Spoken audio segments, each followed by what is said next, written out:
les peuples de la terre le louent. Donc, si tu fais partie d'une catégorie de ces personnes-là, c'est que tu dois le louer. Et nous avons dit que la louange, dans le royaume de Dieu, rien n'est hasardeux.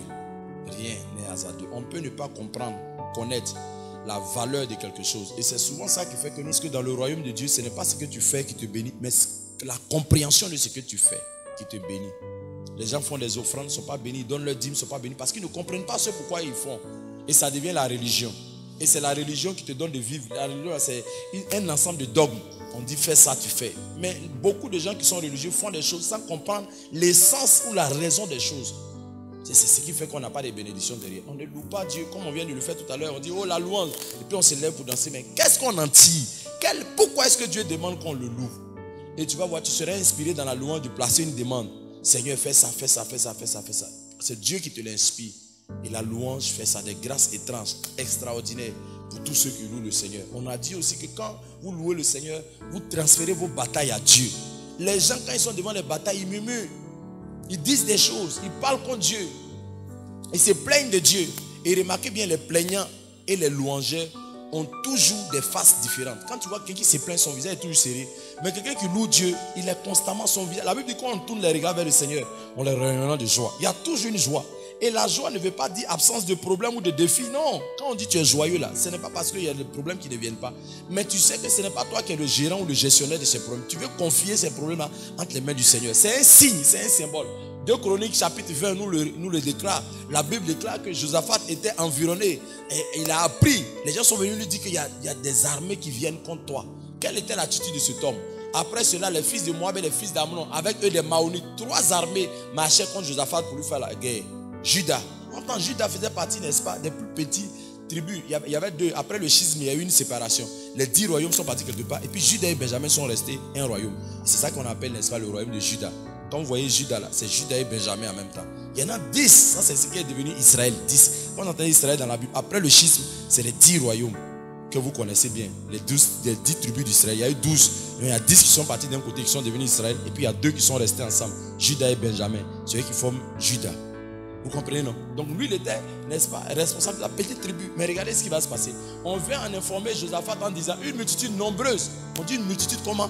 Nombreuse. Ça veut dire qu'une armée vraiment nombreuse. Multitude. On dit multitude, c'est déjà nombreux. Et puis on dit encore multitude nombreuse. Comme une tautologie. Mais ce n'est pas une tautologie, c'est pour accentuer sur le fait qu'ils étaient vraiment nombreux. Et tu as 20 000 et puis on dit demain là tu dois donner 300 000. Tu imagines? Ça fait peur. Mais l'attitude des enfants de Dieu devant la peur, qu'est-ce qu'ils font? On dit dans sa frayeur, il fait quoi? Il s'est disposé à faire quoi? À chercher l'Éternel. Qu'est-ce que nous on fait?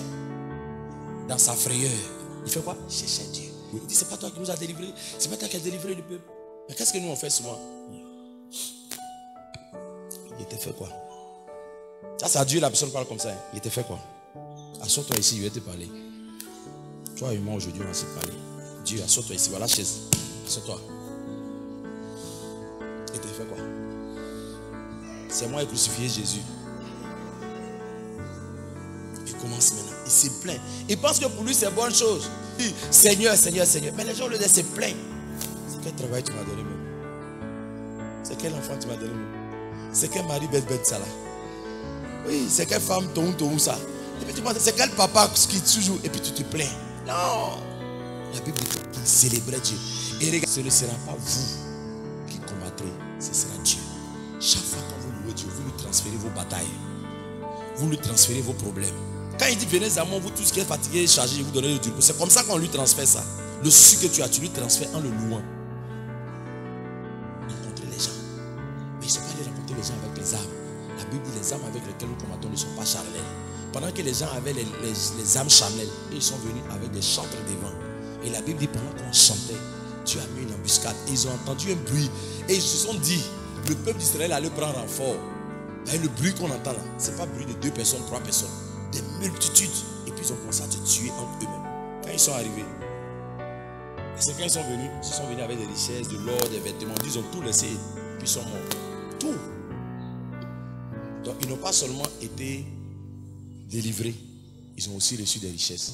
Ça, c'est ce qui arrive aux louangeurs. Donc il y a des choses que tu as là, tu te plains. Mais si ce n'est pas là, tu allais voir que tu allais vouloir que la chose soit là. Quand vous louez le Seigneur, vous expérimentez sa présence. Un joueur de la harpe, Dieu est avec lui quand lui joue. Mais il était où? En brousse. Comment est-ce que le gars a su que David il a attire la présence de Dieu?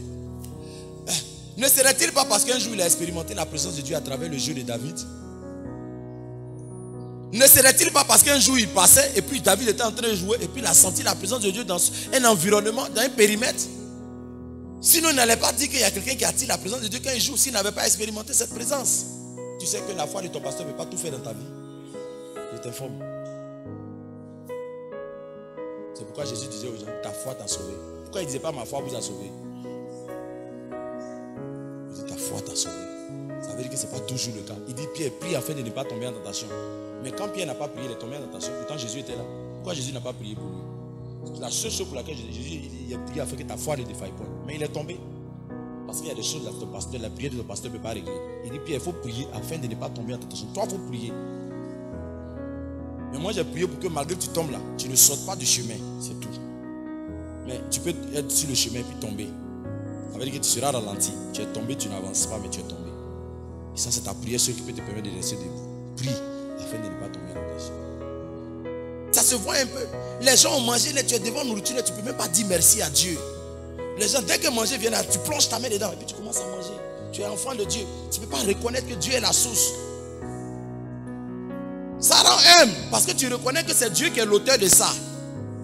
Ça te donne les dépendre de Dieu. Parce que c'est ça l'orgueil et puis c'est ça aussi l'humilité. L'humilité, c'est de reconnaître, c'est de dépendre de Dieu. Et c'est dire que tout ce que nous avons, tout ce que nous sommes là, c'est de par Dieu. Voici. Chaque fois que tu te dis que tu peux quelque chose de par toi, mais que c'est pas toi-même, ça veut dire que tu es orgueilleux. Et il y a beaucoup de Michal dans l'église. C'est devant l'Éternel. Il n'a pas dit, il dit c'est pas devant quelqu'un qui me dit danser. Tu es à l'église ici, tu peux te jouer les dangereux. Ça arrive aussi avec les garçons. Tu as commencé à aimer une fille, tu veux prier à elle, tu veux marcher à elle. Maintenant tu veux te jouer les dangereux. Au début tu venais devant ici et puis tu danses. Et puis tu danses. Mais maintenant, depuis que tu as commencé à aimer la fille là, maintenant tu te joues les dangereux. Quand on danse, tu restes à ta place. Pourquoi elle te voit comme un Dieu? Elle ne va pas t'accepter. Il dit c'est devant l'Éternel. C'est devant l'Éternel. Souvent vous oubliez. David n'a pas oublié qu'il était parmi les troupeaux. Il régnait sur les brebis. Mais Dieu l'a pris et puis l'a établi sur des hommes. Sur les hommes comme un roi. Alors qu'il était rejeté par son père. Et c'est souvent ça. Tu oublies que le travail que tu as là, c'est Dieu qui te l'a donné. Tu oublies que la nourriture qui est devant toi là, c'est Dieu qui a permis que tu l'aies. Avant, quand tu mangeais au départ et puis Dieu te donnait 1000 francs, 2000 là, tu lui disais merci. Mais depuis que tu as commencé à avoir la nourriture à gogo, tu as oublié de rendre grâce. Avant, tu appréciais parce que c'était peu et puis c'était de façon miraculeuse que tu avais la nourriture. Parce que pour manger, mais tu ne savais pas comment. Donc, quand c'est comme ça, on dit facilement merci. Seigneur, merci. Parce que tu te rends compte. Maintenant, il y a l'argent, il y a un sac de riz, il y a les provisions. Maintenant, tu oublies. Il t'enseigne. Pourquoi l'église ne soit pas comme les églises évangéliques où les gens viennent danser, puis le plus danseur, c'est lui qui est le plus pauvre. Oh, le vrai danseur, le vrai louangeur. Même si, parce qu'il y a des gens qui dansent seulement à l'église, mais ils ne dansent pas en dehors de l'église. Je ne parle pas de ça. Je parle des gens qui ont la conscience de la louange et qui peuvent le faire même à la maison, sur la route, sur le chemin. Rendez grâce à Dieu. Quand vous louez le Seigneur, vous devenez humble.